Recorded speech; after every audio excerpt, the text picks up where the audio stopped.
Hello नमस्कार मंडळी, welcome back to my page. आणि सर्वात आधी तर थँक्यू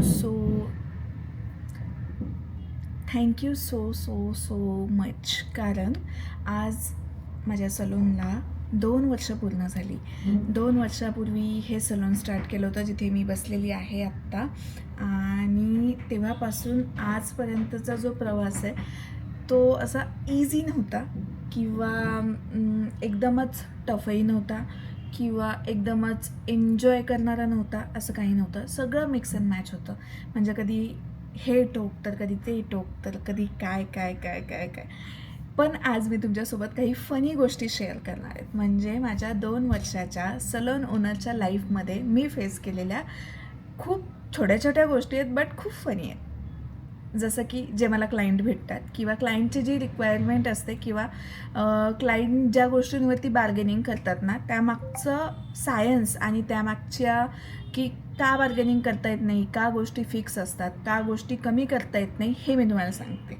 सगळ्यात पहिलं तर काही क्लायंट असे येतात ना की मॅडम आमचे आयब्रोज वाढलेले नाही आहेत आणि आम्हाला फक्त क्लीन करून हवे. म्हणजे बट ऑब्वियस मी आयब्रोज करत नाही सलूनमध्ये. मी फक्त मेकअप, हेअर आणि कटिंग, कलरिंग, ट्रीटमेंट्स हे पाहते. माझा स्टाफ, माझ्या मुली करतात. पण त्यांना असं बोललं जातं की आमचे आयब्रोज वाढलेले नाही आहेत, फक्त थोडेच केस आहेत, फक्त क्लीनअप करायचं आहे, मग तुम्ही पैसे कमी घ्या.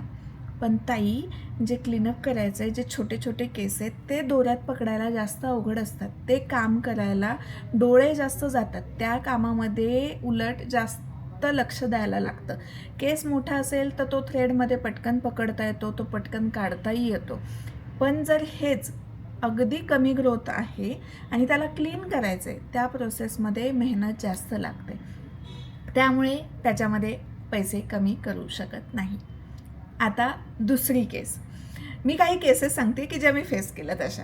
याच्यातली दुसरी केस, हेअर कलर केल्यानंतर जेव्हा तुम्ही सलूनमध्ये असता, सलूनमध्ये तुम्ही हेअर कलर चेक करता, तुम्ही फोटोज काढता, व्हिडिओज काढता आणि 4 दिवसानंतर येऊन तुम्ही सांगता की कलर तसा झालाच नाही जसा व्हायला पाहिजे होता, तुम्ही काही केलंच नाही, माझे केस आधीसारखेच दिसतात. तर ताई, असं नाही होणार. त्याच्या अगेन्स्ट फ्री सर्विस तर मिळणारच नाही. आणि जर कलर दिसतच नाही आहे तर तो तुम्ही जे फोटोज काढले, व्हिडिओज काढले, रील्स पोस्ट केल्या, त्याच्यामध्ये जो विजिबल रिझल्ट आहे की जो फक्त माझ्या डोळ्यांना नाही तर जेवढ्यांना पोस्ट केलं सगळ्यांना दिसतोय, स्वतःच्याही डोळ्यांना तेव्हा तो ॲग्री झाला होता, तर आत्ता 4 दिवसानंतर मी कसं फ्री सर्विस देणार किंवा कसं चेंज करून देणार, हो की नाही. आता तिसरी गोष्ट, आता मी मेकअप पण करते. तर मेकअपमध्ये बऱ्याच जणींचा प्रश्न हा असतो की आम्हाला थोडासाच मेकअप करायचा आहे, आम्हाला लाईट मेकअप करायचा आहे तर पैसे कमी घ्या. पण थोडासा मेकअप, लाईट मेकअप याच्यामध्ये फक्त काय होतं की इंटेन्सिटी तुमची कमी ठेवायची. म्हणजे ब्लश जास्त विजिबल नको, आय शॅडो जास्त विजिबल नको किंवा लिप शेड जास्त डार्क नको, बरोबर की नाही. पण तो मेकअप करताना जे स्किन प्रिपरेशन करायचं आहे किंवा प्रायमर यूज करायचं आहे, लाँग लास्ट होण्यासाठी जे स्प्रेज यूज करायचे आहेत, जर पिगमेंटेशन असेल चेहऱ्यावरती तर त्याला हाईड करायला जे कन्सिलर यूज करायचं आहे, हे सगळं यूज करावं लागतं. मेकअप, नॉर्मल मेकअप, लेस मेकअप, जास्त मेकअप असे प्रकार नसतात मेकअपचे. मेकअपचे 3 प्रकार असतात: simple makeup, H D makeup आणि एअर ब्रश मेकअप. त्यामुळे तुम्ही कितीही म्हटलात की मला कमीच मेकअप करायचा आहे, मला एवढंच करायचं आहे, तर पैसे कमी होत नाहीत. कारण अशी कुठली कन्सेप्टच नसते कमी मेकअप करणं. कारण करायचं तर सगळंच. कमी मेकअप म्हणजे फक्त लिपस्टिक अप्लाय करून दिली तर चालणार आहे का? नाही नाही. तर प्लीज हे डोक्यातनं काढून टाका. कारण तुम्हाला कमी मेकअप जो वाटतो आहे त्यासाठी जो बेस क्रिएट करायचा, त्यासाठी आम्हा आर्टिस्ट लोकांना सगळंच करावं लागतं. ठीक आहे. आता यानंतरची नेक्स्ट गोष्ट, जेव्हा तुम्ही, जर तुमचा लेअर कट असेल, ठीक आहे, त्याला तुम्हाला ट्रिम करायचं आहे, तर लेअर कट ट्रिम करताना त्याचा अगेन जे काय बोलतो सेक्शनिंग आहे किंवा केस होल्ड जे करायचे आहेत आम्हाला ना, त्या लेअर कटच्या पोझिशनमध्येच करायला लागतात. तर त्याला ट्रिमिंग नाही म्हणत, तो प्रॉपर हेअरकटच होतो. ट्रिमिंग कशाला म्हणतात? जर तुमचे केस स्ट्रेट आहे आणि त्याला फक्त खालनं ट्रिम करायचं, त्याला ट्रिमिंग म्हणतात. त्यामुळे जर लेअर कटला तुम्हाला ट्रिम करायचं असेल तर त्याचं प्रॉपर लेअर कटच करावा लागतो, तर ते ट्रिमिंग प्रॉपर होतं. त्या लेअर कटला असं सिम्पल धरून फक्त ट्रिम नाही करता येत, आणि त्यामुळे जेव्हा लेअर कट ट्रिम केला जातो त्याचे चार्जेस वेगळे असतात, आणि स्ट्रेट कट जेव्हा ट्रिम केला जातो त्याचे चार्जेस वेगळे असतात. फेशियलबद्दल बोलूयात आपण. फेशियल केल्यानंतर बऱ्याचदा ही आपली रिस्पॉन्सिबिलिटी असते की पोस्ट केअर करणं पण गरजेचं असतं. म्हणजे फेशियलनंतर जर तुम्ही मॉइश्चरायझरच यूज करत नाही आहे, तुम्ही डायरेक्ट सन एक्सपोजमध्ये जात आहे, तुम्ही सनस्क्रीनही वापरत नाही आहे, या सगळ्या गोष्टीने तुमचा ग्लो टिकणार नाही. आणि जर तुमचं असं म्हणणं असेल की मी फेशियल केलं आणि हे काहीच नाही केलं तरीही ग्लो टिकला पाहिजे, तर असं होत नाही ताई. त्यासाठी तुम्हाला पोस्ट केअर करणं गरजेचंच आहे. आता अजून एक गोष्ट, हेअर केअरवरती बोलूयात आपण, किंवा हेअर ट्रीटमेंट्सवरती बोलूयात. आता ह्या ज्या काही हेअर ट्रीटमेंट्स आहेत ना, बुटॉक्स झालं, नॅनोप्लास्टिया झालं, स्मूथनिंग झालं, स्ट्रेटनिंग झालं, केराटिन झालं, किंवा सिल्क शाईन प्रोटीन ट्रीटमेंट झालं, ह्या सगळ्या प्रोटीन ट्रीटमेंट्स आहेत, पण ह्या मेंटेनन्सच्या ट्रीटमेंट आहेत. हे तुम्हाला मेंटेन करण्यासाठी केल्या जाणाऱ्या ट्रीटमेंट्स आहेत. अगेन ते मेंटेनन्स जर तुम्ही कंटिन्यू नाही ठेवलं, किंवा त्या मेंटेनन्स नंतरच्या पोस्ट केअर जर तुम्ही कंटिन्यू नाही केल्या, तर तुमचे केस पुन्हा आहे त्या स्टेजला येतातच येतात. कुठलीच अशी ट्रीटमेंट नाही आहे की जी तुम्ही एकदा केली की तुमचे केस तसेच राहतील किंवा ते तसेच मेंटेन राहतील. हां, पण हे मात्र आहे की तुम्ही एखादी ट्रीटमेंट केली, मॅनेजेबल तुम्ही तुमचे केस केले, आणि त्याच्यानंतरची पोस्ट केअर तुम्ही खूप उत्तम केली, म्हणजे जसं की स्पास घेणं, मास्क वापरणं, सल्फेट फ्री शॅम्पूज यूज करणं, किंवा कंडिशनिंग करणं केसाला प्रॉपर, म्हणजेच तुमच्या केसांचा pH बॅलन्स सांभाळायचं काम जर तुम्ही केलं तर त्या ट्रीटमेंट्स लॉंग लास्ट पण राहतात आणि केस डॅमेज होत नाहीत. यानंतरचा सगळ्यात मोठा गैरसमज म्हणजे हेअर कलर किंवा हायलाईट्स केल्यानंतर केस खराब होतात. आता हा गैरसमज का झाला आहे हे पण पहिले मी तुम्हाला क्लिअर करते, म्हणजे आपल्याला पुढे बोलता येईल की पूर्वी कसं केलं जायचं ना, ब्लीच यूज केलं जायचं आणि हायलाईट नव्हतं केलं जात, तेव्हा प्री लाईटनिंग करून केस सोडून दिले जायचे. म्हणजे पूर्वी कधी जर तुम्ही असं केलं असेल तुमच्या जवळच्या आसपासच्या सलूनमध्ये की जिथे प्री लाईट करणं काय आणि हायलाईट करणं काय यातला डिफरन्स माहीत नसेल, तर तिथे अजूनही तेच केलं जात असेल की तुमच्या केसांचं पिगमेंट काढून फक्त ते सोडले जातात, त्याला म्हणतात प्री लाईट करणं. पण जेव्हा तुम्ही हायलाईट करता तेव्हा त्या प्री लाईट केसांना सुद्धा कलर तुम्हाला चढवायचा असतो आणि ते जे क्युटिकल्स आहेत ते सील करायचे असतात. हा सगळा प्रोसेस करायचा असतो, आणि जर तुम्ही हे सगळं केलं आणि त्याच्यानंतर जर पोस्ट केअर व्यवस्थित केली तर कलरने केस अजिबात खराब होत नाहीत, हायलाईटनी सुद्धा केस अजिबात खराब होत नाहीत. पण जर तुम्ही नंतरची काळजी नाही घेतली, पाणी जर हार्ड वॉटर असेल, सगळ्यात महत्त्वाचं कारण केस खराब होण्याचं, हार्ड वॉटर असेल तर खराब होणार. तुम्ही सल्फेटवाले शॅम्पूज यूज केले, हार्ड शॅम्पूज यूज केले तरी केस खराब होणार. जास्त गरम पाणी यूज केलं केस धुवायला तरीसुद्धा केस खराब होणार. आणि जर तुम्ही तुमचं pH बॅलन्स कंट्रोल करण्यासाठी काहीच करत नाही आहे, म्हणजे ना मास्क लावताय ना तुम्ही कंडिशनिंग करताय आणि केअर असं काहीच घेत नाही आहे, तर केस तुमचं ऐकणार नाहीत, केस शिस्तीत राहणार नाहीत. अजून मी गोष्टी लिहून ठेवल्यात, मी सांगते. तुम्ही पिंटरेस्टवरचा एखादा फोटो मला दाखवताय, पण जर तुमचं केस मेहंदी कोटेड असतील किंवा तुम्ही डाय वापरलेलं असेल किंवा घरी हेअर कलर करत असाल, तर त्याचं जे कोटिंग चढलेलं असतं ना केसांवरती, त्यामुळे तसा रिझल्ट अचीव करता येत नाही. आणि हे नक्कीच तुम्ही डोक्यात ठेवा की पिंटरेस्टवरती, सोशल मीडियावरती किंवा फोटोमध्ये, म्हणजे फोनमध्ये सुद्धा क्लिक केल्यानंतर जे फोटोज दिसतात तसा डोळ्यांना रिझल्ट दिसत नाही. कधी कधी तो फोनमध्ये जसा क्लिक होतो त्याहून डोळ्यांना खूप सुंदर दिसतो, असं पण होऊ शकतं, पण वाईस वर्सा सुद्धा होतं. त्यामुळे तुमच्या केसांची कंडिशन कशी आहे त्यातले त्यात आर्टिस्ट प्रयत्न करतो की तेवढं अचीव करायचं, पण ते एक्झॅक्ट सेम नाही येऊ शकणार.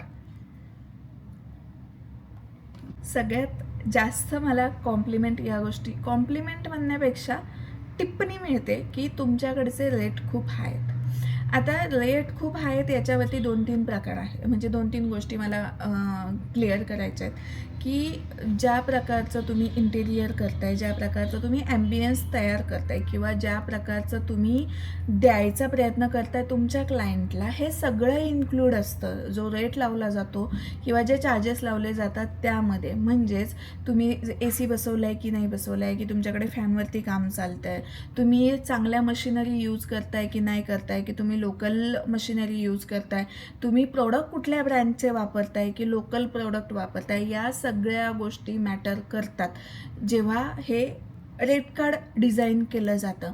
आणि जर एखादा माणूस किंवा एखादी व्यक्ती किंवा एखादं ओनर त्याच्या सलोनचं एक रेट कार्ड बनवतं, तर त्यावेळी ते लक्षात ठेवून बनवतं की माझी इथे इन्व्हेस्टमेंट किती झाली आहे, मला किती त्यातनं कवर करायला लागणार आहे, किंवा माझं जे आपण म्हणतो ना वर्किंग कॅपिटल आहे ते निघण्यासाठी मला काय काय करायला लागणार आहे. ह्या सगळ्या गोष्टी विचारात धरून एखादी कॉस्ट ठरवली जाते.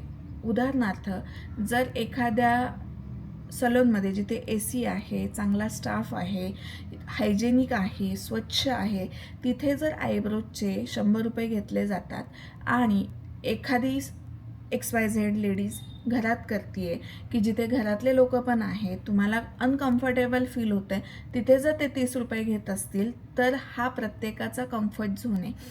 तुम्हाला इकडे कम्फर्ट जास्त मिळते कारण ओनरनी तेवढी इन्व्हेस्टमेंट केली आहे, इकडे तुम्हाला किंमत कमी मिळते कारण इन्व्हेस्टमेंट काहीच नाही आहे, बरोबर की नाही.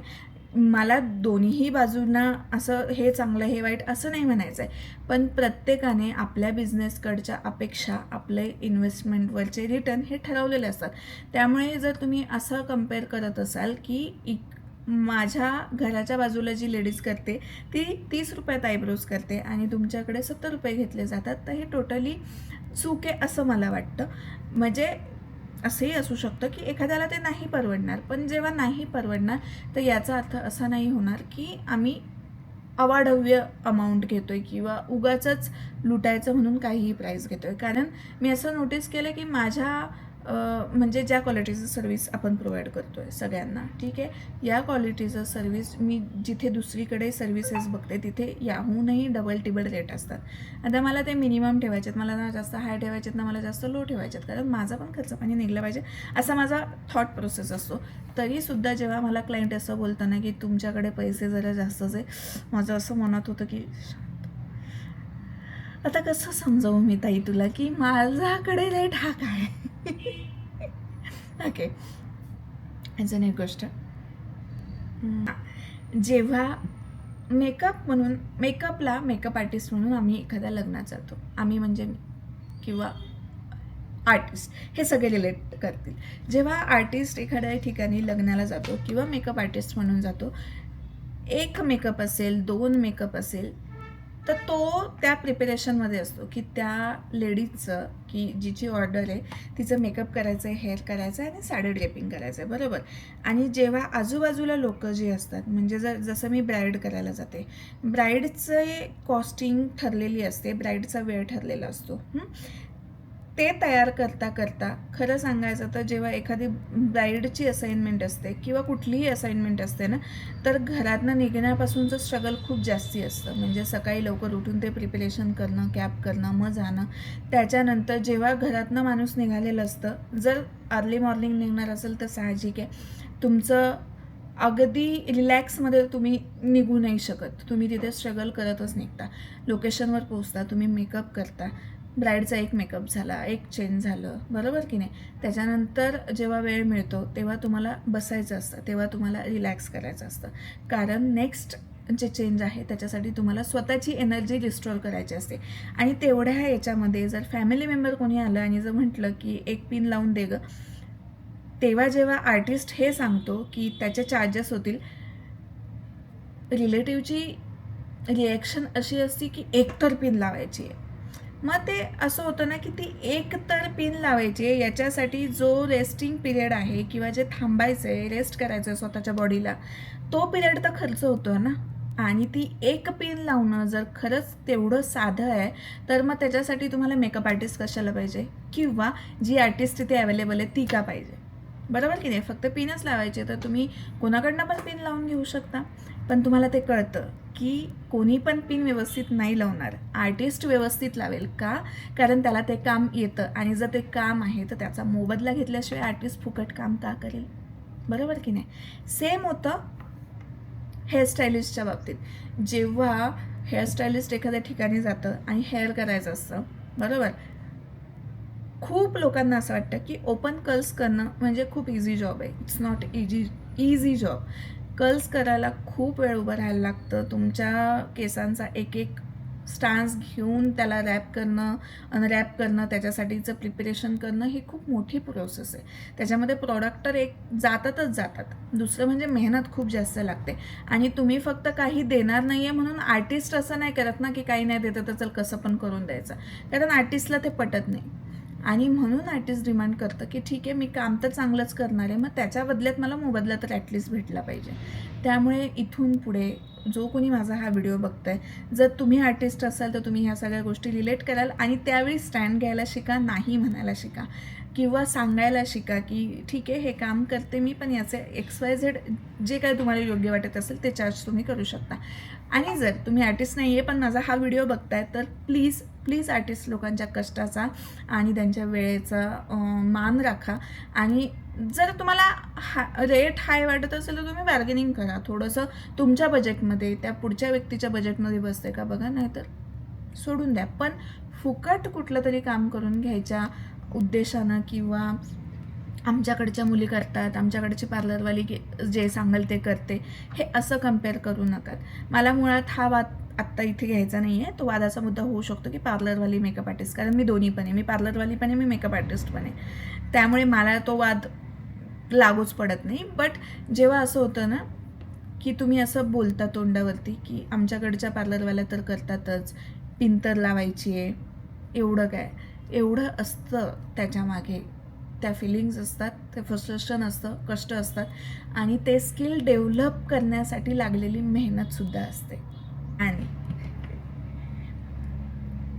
आता मी नेल पण करते म्हणजे मी सगळंच करते. तर मी नेल आर्टिस्ट म्हणून काही गोष्टी क्लिअर करते की नेल केल्यानंतर जेव्हा तुम्ही एक्सटेन्शन्स करता ना, तर काही रूल असतात. रूल काय असतात की जर तुम्ही एक्सटेन्शन केलं तर तुम्ही नख म्हणजे असं टॅप नाही करू शकत कुठे, किंवा लॉक उघडायचं असेल तर ते व्यवस्थित लॉक उघडलं पाहिजे, किंवा आता हे झीप उघडायचे ना तर ॲटलिस्ट हे असं होल्ड करून तुम्ही झीप उघडणं अपेक्षित आहे. जर तुम्ही नखानं त्याला ओढायचा प्रयत्न केला, किंवा बऱ्याचदा नेल डॅमेज होतो कुठे, जेव्हा तुम्ही कपडे घालता, डेनिम वगैरे घालता, तर डेनिम पण वरती जेव्हा तुम्ही पूल करता त्याला बऱ्याचदा नखाने पूल करायची सवय असते आणि त्यामुळे ती डॅमेज होते. पण जेव्हा तुम्ही सवय लावून घेता ना तेव्हा ते तसं जर तुम्ही पूल केलं तर नेल्स डॅमेज होत नाही. हेवी बॅग उचलल्या तर तुमचे नेल डॅमेज होतात. हेवी बॅग उचलल्या इन द सेन्स उचलल्यानं नाही होत, पण उचलताना जो काही धक्का वगैरे लागतो नेल्सला त्याने होतात. आणि जर तुम्ही लग्नाच्या जस्ट आधी किंवा एखाद्या कार्यक्रमाच्या जस्ट आधी नेल करणार असेल ना, तर मी तुम्हाला एक सजेशन देईल की त्याच्या आधी एकदा नॉर्मल नेल्स तरी एक्सटेन्शन करून पहा. म्हणजे त्यानं तुम्हाला एक अंदाज येऊन जातो की हाताळायचं कसं किंवा हँडल कसं करायचं. त्यामुळे तुमच्या मेन लग्नाच्या दिवशी असं कुठलाही ॲक्सिडेंट होणार नाही, आणि तुमचं तो म्हणजे नेल तुटणं किंवा हे होणं हे जर टाळायचं असेल तर हे फक्त सजेशन आहे. नाहीतर जेव्हा तुम्ही असं एक्सटेन्शन कराल तेव्हा फक्त नखाला जास्त डॅमेज होणार नाही, टच होणार नाही असा ट्राय करा. त्यानंतर तुम्ही जर सतत भांडी वगैरे घासत असाल, सतत म्हणजे जर एक्सटेन्शन केलं आणि जर सतत तुम्ही भांडी घासताय, धुणं धुताय, तर त्यावरचा ग्लॉस कमी होणं किंवा ते थोडं घासलं जाणं साहजिक आहे. का? कारण जसं काय बोलतो आपण, फायलर जसं असतं तसं तुम्ही जेव्हा काम करता, कपडे धुता, भांडी घासता, घासणी लागते, तर त्यावेळी ते घासलं जाणार, त्याची शाईन डल होणार, हे होणारच कितीही चांगल्या आर्टिस्टकडनं केलं तरीही. जर तुम्ही नेल पॉलिश करताय आणि जर सतत तुम्ही पाण्यात हात घालताय तर नेल चिप होऊ शकतं, पील होऊ शकतं. ह्या खूप नैसर्गिक गोष्टी आहेत. याने सलोनने काहीतरी चुकीचं केलं आहे असं नाही होत. किंवा ह्या खूप नॅचरल गोष्टी आहेत. ह्या फक्त केल्यानंतर पोस्ट केअर करणं खूप गरजेचं आहे. कुठली पण सर्विस म्हणण्यापेक्षा कुठली पण गोष्ट घ्या, नातं पण घ्या. तुम्ही जेव्हा करता किंवा जेव्हा तुम्ही ते नात्यात असता तेव्हा ते नातं फक्त नात्यात असण्यापुरतं महत्त्वाचं नसतं. त्यानंतरची काळजी घेणं त्या नात्याला हेल्दी ठेवायला मदत करतं. सेम आहे, तुम्ही कुठली पण सर्विस घ्या, त्यानंतरची जी तुम्ही काळजी घेता ना ते हेल्दी ठेवायला खूप जास्ती मदत करतं. शेवटी मी एकच सांगेल, 2 वर्षाचा माझा प्रवास आहे. या प्रवासामध्ये मी भरपूर गोष्टी शिकले. म्हणजे मी सिच्युएशन्स हँडल करताना दुसऱ्याला दुखवलं जाणार नाही आणि तरीसुद्धा आपली गोष्ट कशी मांडता येईल हे शिकले. मेन म्हणजे मी नाही म्हणायला शिकले या 2 वर्षाच्या प्रवासात. कारण मी असं नोटीस केलं की मी प्रत्येक गोष्टीला हो म्हणते आहे किंवा प्रत्येक गोष्ट हां ठीक आहे करूयात असं करते. त्याने माझं आर्थिक नुकसान तर एक होतं आहे. माझं वेळही जातो आहे, प्लस मनस्ताप त्याच्यावरती जो होतो ना तो नेक्स्ट लेवल होतो आणि त्यामुळे मी नाही म्हणायला शिकले. मी जास्त गोष्टी स्पष्ट बोलायला शिकले की जर काही गोष्टी मला पटत नसतील, मे बी थर्ड पर्सन आहे कोणी किंवा क्लायंटही आहे, तर पहिले असं व्हायचं की मी पटकन रिॲक्ट करत नव्हते किंवा मी बोलत नव्हते. आत्ताही मी पटकन रिॲक्ट करत नाही, पण मी बोलते, शांततेत माझा मुद्दा सांगते, मी माझी गोष्ट पटवून देण्याचा प्रयत्न करते. हा एक बदल झाला माझा 2 वर्षात. 2 वर्षात मला फायनान्शियल डिसिप्लिन थोडंसं जास्ती आलं असं म्हणता येईल. कारण बिझनेस सांभाळणं, रनिंग कॅपिटल ठेवणं आणि बिझनेस अशा ठिकाणी उभं करणं की जिथे आजूबाजूला तुमच्या म्हणजे जेवढ्या सोसायटीज आहेत, इकडे प्रत्येक बिल्डिंगमध्ये होम पार्लर सुरू आहेत, प्रत्येक बिल्डिंगमध्ये, आणि तिथूनही तुम्हाला तुमचं सर्विस द्यायची आहे, तुम्हाला तुमच्या क्वालिटीवरती बीट करायचं आहे. कारण तुम्ही कॉस्टवरती बीट करूच शकत नाही, कारण कॉस्ट तुम्ही ड्रॉप करू शकत नाही. एवढं रेंट आहे, इलेक्ट्रिसिटी बिल येतं, सॅलरीज येतात, पुन्हा तुम्हाला मटेरियल क्वालिटी मेंटेन करायची म्हणजे तुम्हाला प्रोडक्ट हाय रेंजचे ठेवणं भागच आहे. तर हे सगळं मेंटेन करताना तुम्ही प्राईजवरती नाही खेळू शकत. मग तुम्ही कुठे खेळू शकता, तुम्ही कुठे बीट करू शकता, तर तुम्ही क्वालिटीवरती. आणि जेव्हा तुम्ही क्वालिटीवरती बीट करता, तुम्ही क्वालिटी देता, तेव्हा तुमच्या अंगात प्रचंड पेशन्स असणं खूप गरजेचं आहे. म्हणजे या 2 वर्षामध्ये कितीतरी महिने असे गेले की जिथे बिझनेस नाही, मला रेंट अंगावरती द्यायला लागले आहे, सॅलरीज अंगावरती द्यायला लागलेत, की ज्या महिन्यामध्ये जेमतेम म्हणजे घर कसं चालणार असं पण सिच्युएशन्स उभ्या झाल्यात. पण स्वामींच्या कृपेने त्यात कधी अडकली नाही मी किंवा त्यात कधी थांबावं नाही लागलं, गॉड ग्रेस. पण बिझनेस करणं जिद्दीचं काम आहे. म्हणजे म्हणून मे बी प्रत्येकाला ते जमत नाही. पण जर तुम्ही बिझनेसमध्ये उतरणार असेल तर खूप चांगली गोष्ट आहे, खूप सुंदर गोष्ट आहे. फक्त पेशन्स तुम्हाला स्वतःचे ठेवायला लागतील. पेशन्स ठेवल्यानं तुम्हाला तुमच्या बऱ्याच अडचणी दूर होतील. आणि या सगळ्या प्रवासात ना 1-2 माणसं तुमची जवळची अशी असली पाहिजेत की जेव्हा जेव्हा तुम्हाला डिमोटिवेट व्हायला होईल किंवा बिझनेस होत नाही आहे, मग टेन्शन येतं, मग ब्रेकडाऊन होतात, फॅमिली लाईफ असते ती डिस्टर्ब होते, एकतर खर्च निघत नाही आहेत म्हणून तुमची स्वतःची चिडचिड होत असते. या सगळ्या ह्याच्यामध्ये सुद्धा जेव्हा पण तुम्ही वास्तू देता, कामाच्या ठिकाणी येता, तुम्हाला हसतमुख राहायला लागतं.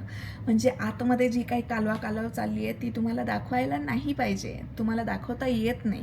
तुम्हाला येणाऱ्या माणसाला स्माईलने भेटावं लागतं, तुम्हाला ग्रीट करावं लागतं, कारण तीच पॉझिटिव्हिटी तुम्ही स्प्रेड करू शकता तेव्हा, कारण तुमच्याकडे बाकी तर काही नसतं. मग अशा सिच्युएशनमध्ये 1 ते 2 अशी माणसं तुमच्या पाठीशी पाहिजेत ना की जेव्हा असा ब्रेकडाऊन होईल, जेव्हा असं तुम्हाला लो फील होईल, तेव्हा तुम्हाला बूस्ट करतील. त्यामुळे तुमच्याकडे असे 1760 मित्र पाहिजेत असं नाही आहे. तुम्हाला तुमची स्वतःची 4 माणसं स्वतःची पाहिजेत, पण की जी अशा वेळी तुमच्या मदतीला येतील. ॲक्च्युली तुम्हाला बिझनेसला जवळजवळ 3 वर्ष द्यायला लागतात. म्हणजे माझ्या स्ट्रगलिंगचं अजूनही मी 1 वर्ष पकडून चालते की हे जे काही मी 2 वर्षात फेस केलं हे अजूनही मला फेस करावं लागणार आहे. मे बी अजून नेक्स्ट लेवल मला काहीतरी फेस करावं लागेल किंवा अजून चांगल्या क्लायंट्सना मला भेटावं लागेल, अजून चॅलेंजेस येतील मला काम करताना किंवा मॅनपॉवर हंटिंग करताना. हे सगळं मला करावं लागणार आहे. हे सगळं मॅनेज करूनच मी पुढे जाणार आहे. आणि या सगळ्यामध्ये मला तुमची साथ असणार आहे, तुमची मदत होणार आहे, तुमचं प्रेम असणार आहे. आणि त्यामुळे मी आधीच थँक्यू म्हणते आहे. आत्तापर्यंत जेवढं काही मदत केली, आत्तापर्यंत जेवढी काही साथ दिली आहे त्यासाठी थँक्यू सो मच. बस हे मी फक्त माझे अनुभव तुमच्यासोबत शेअर करलेत. माझे 2 वर्षाचं जे रोलर कोस्टर होतं ते मी तुमच्यासमोर मांडलेलं आहे. हे फक्त एक गाईडलाईन म्हणून तुम्ही यूज करा. होप की या व्हिडिओमधनं तुम्हाला काहीतरी चांगलं, यूजफुल किंवा माझ्या अनुभवाचा काहीतरी वापर होईल. आणि पुन्हा भेटूया आपण नवीन व्हिडिओमध्ये. तोपर्यंत bye, take care, I love you, bye.